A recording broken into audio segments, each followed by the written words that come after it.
Ya, pemirsa, benar sudah lebih dari 3 pekan pasca kematian Wayan Mirna Salihin akibat sianida dan kepolisian pun juga belum menemukan titik terang siapa sebenarnya pelaku dari pembunuhan Wayan Mirna Salihin ini sendiri. Meskipun dua teman korban, Jessica dan juga Hani, sudah menjalani pemeriksaan di pihak Polda Metro Jaya.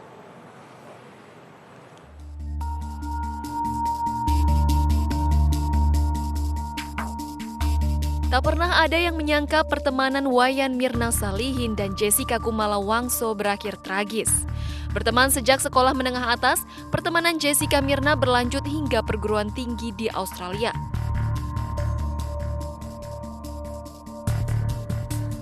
Sama-sama mengambil jurusan desain, keduanya pun telah kembali ke Indonesia sejak tahun 2015 silam. Berdalih melepas rindu, Jessica mengajak Mirna bertemu melalui grup WhatsApp. Pertemuan pertama berlangsung hari Selasa 8 Desember antara Jessica, Mirna, dan Arif suami Mirna. Pertemuan berikutnya berlangsung di Cafe Olivier atas permintaan Mirna. Naas, pertemuan tersebut berujung kematian Wayan Mirna Salihin. Tiba lebih dahulu dan memesan kopi untuk Mirna, kepolisian pun mengarahkan pemeriksaan kepada Jessica. Yang menarik, meski berkuliah di jurusan desain, Jessica justru pernah bekerja paruh di NSW Ambulans bagian kimia. Sementara kepolisian menyimpulkan bahwa Mirna tewas akibat zat kimia sianida.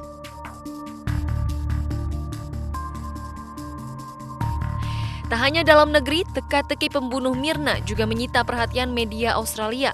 Bermodalkan bukti dan saksi ahli, pembunuh Mirna dalam drama Kopi Sianida pun akan segera terungkap.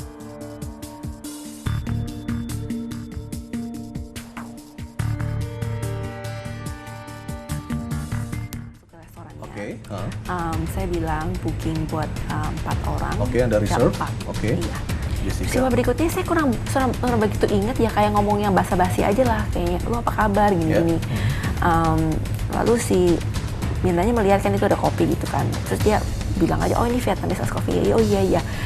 Terus habis itu dia, nah pas dia benar-benar minumnya itu saya nggak lihat begini, soalnya kan dia duduknya di sebelah saya gini. Dia bilang ngerasa kopinya nggak enak. It's awful, dia bilang seperti itu. Nggak enak, aneh gitu. Terus sodorin ke muka saya gini, suruh cobain. Terus saya cium, wanginya emang nggak enak.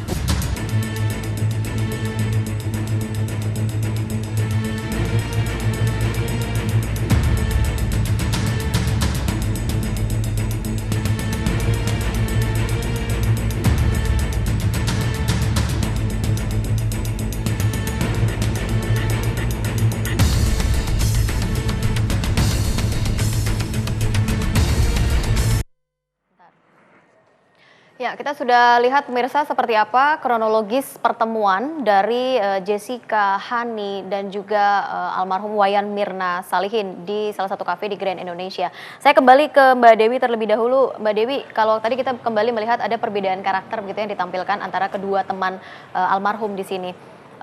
Apakah memungkinkan begitu ketika dua orang sahabat, dua orang teman dekat yang sama, artinya ini ada perbedaan karakter, ada perbedaan kebiasaan begitu ya, yang dihadapi oleh Jessica dan juga Hani. Saya ingin lebih menekankan kepada Hani sebenarnya. Hani terlihat lebih shock kalau boleh kami katakan dibandingkan dengan Jessica. Ya, kalau kita berbicara secara etika umum, apabila salah satu yang kita kenal, lagi teman dekat yang kita suka pergi sama-sama minum kopi, kalau dia meninggal dan kita ada sebagai saksi, pasti itu akan menimbulkan suatu shock yang luar biasa. Jadi kalau kita melihat Jessica mungkin karakternya lebih ekspresif, lebih tadi berani ya, secara kronologis itu secara analitis menceritakan detik demi detik yang terjadi. Tetapi saya lihat Hani lebih introvert, dia merasa ada suatu keguncangan jiwa yang saya lihat dari tadi facial ekspresinya. Bahkan tadi dia menutup ekspresi mukanya, wajahnya dengan apa namanya, rambutnya dikedepankan. Kalau menurut saya itu adalah suatu reaksi yang sangat normal bila ada seorang yang kita kenal, apalagi kenal dekat dan ada hubungan tadi, pertemanan yang luar biasa sampai kita bisa ngopi, misalnya dia meninggal dan meninggalnya secara tidak wajar, itu pasti menimbulkan suatu yang shock. Oke, Anda juga mengikuti kasus ini sejak awal, Ibu Dewi. Saya melihat. Ya, kalau Anda membacanya seperti apa sih rumitnya kasus ini? Sebenarnya ini kasus kalau kita dari skala 0 sampai 100, kerumitannya itu tidak lebih rumit daripada kasus anak yang 9 tahun atau 11 tahun dimasukkan di dalam kardus. Itu kan jauh lebih rumit kalau menurut saya. Ini kan di dalam kasus kriminalitas pembunuhan biasanya 67% menurut penelitian semua yang meninggal itu biasanya apalagi kok ini kasusnya adalah kasus pemberian racun sianida, pasti itu ada suatu tingkat dendam yang luar biasa sampai menginginkan orang tersebut mati dengan sianida yang tidak tanggung-tanggung jumlah gramnya. Jadi kalau menurut saya, kalau kita hanya menyisir, sebetulnya sisir saja orang-orang yang terdekatnya. Karena dalam kasus-kasus kriminalitas secara empiris itu selalu bahwa yang membunuh biasanya adalah orang-orang yang punya kedekatan emosional. Punya kedekatan emosional? Ya, punya kedekatan emosional. Kalau menurut saya sudah gamblang ya polisi melihat dan tinggal melakukan tadi lie detecting ya atau menggunakan tadi alat-alat empiris, alat-alat yang saintifik untuk bisa mendeteksi tadi tingkat degree kebohongan. Orang-orang yang punya kedekatan emosional pun juga sudah diperiksa oleh pihak kepolisian, terbukti dengan 2 kawan almarhumah begitu ya, sudah diperiksa. Bahkan sampai waiter dan juga orang-orang sekitar yang mungkin melihat, tapi tetap belum menemukan begitu. Jadi kalau kan di sini sudah ada saksi ahli dari psikolog forensik, psikiater forensik, maka mereka sebetulnya dengan gamblang mampu menggunakan barometer tools ya untuk mengukur kadar konsistensi dari satu statement dengan statement lain dan itu nantinya akan membuat suatu kronologis struktur paradigma tadi runut tidaknya. Apakah orang tersebut berbohong, ada konsistensi, tinggal dicocokkan kalau menurut saya dengan tadi bukti-bukti yang dikatakan ada 4 bukti yang menguatkan. Kalau menurut saya kasus ini tidak serumit yang kita bayangkan. Mas Reza, tidak serumit yang dibayangkan loh sebenarnya. Kalau menurut saya. Jadi mengatakan pelaku memiliki kedekatan emosional. Kedekatan emosional ya. Saya memiliki perspektif yang bertolak belakang dengan itu. Karena kita bicarakan bukanlah racun yang bisa dibeli di warung sebelah. Betul. Masuk akal kalau kemudian dendam bermain-main dalam kasus ini, kemudian menggunakan racun, seandainya racun itu memang bisa diakses. Zat yang kita bicarakan ini adalah zat eksklusif. Zat yang super mematikan, yang hanya bisa dibeli lewat akses khusus oleh profesi khusus dengan otorisasi khusus. Jadi apalagi kalau kita buka buku-buku sejarah gitu ya, dari sekian banyak orang yang meninggal dunia karena racun, ribuan orang meninggal dunia karena racun, pembunuhan dengan menggunakan sianida itu jumlahnya hanya belasan. Itu biasanya karena apa sih, Mas? Nah ini, buka buku sejarah, kebanyakan penggunaan sianida itu terkait dengan politik tingkat tinggi. Saya tidak ingin bermain dengan konspirasi, tapi ini sebuah data. Contoh, bagaimana rezim Saddam Hussein menghanguskan etnik Kurdi dengan menggunakan sianida. Zaman Perang Dunia juga menggunakan sianida. Itu beberapa contoh. Jadi menurut saya aspek emosi dalam kurung sebuah kejahatan emosional justru menurut saya bukan merupakan inti dari kasus ini. Saya yakin ini merupakan kejahatan instrumental. Instrumental maksudnya? Pelaku melancarkan sebuah tindakan kejahatan tanpa melibatkan unsur sakit hati, dendam, kebencian, dan seterusnya. Tapi untuk mencapai tujuan-tujuan instrumental. Entah itu mendapatkan materi, menutupi skandal, menghilangkan sebuah kejahatan yang lebih besar, atau apapun itu.